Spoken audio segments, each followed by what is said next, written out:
Et stort velkommen til jer alle sammen. Jeg er så glad for at se så mange Facebook-venner her i dag. Facebook har i det hele taget været en god og stor og er en god oplevelse for mig i det daglige.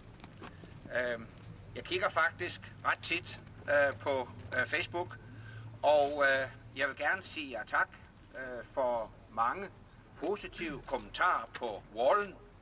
Jeg læser dem med fornøjelse. Og siger det hele taget tak for jeres opbakning. Og jeg må jo sige, at det er jo efterhånden udviklet sig til en kanon succes med stadig flere Facebook-venner og supportere på min side. Vi er nu over 12.000. Det betyder, at jeg er nummer 10 i verden.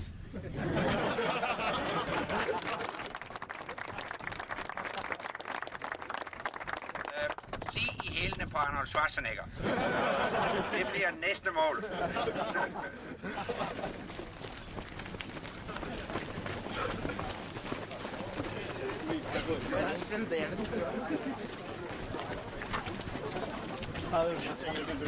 Ja, det var også en god idé. Anders, hvordan gik jeres løbetur? Den gik rigtig godt. Vejret er dejligt, og vi holdt et tempo, så vi også kunne nå at snakke lidt med hinanden. Så jeg synes, det blev den hyggetur, jeg havde ønsket. Hvorfor har du inviteret Facebook-vennerne herop i dag? Fordi jeg gerne vil se dem.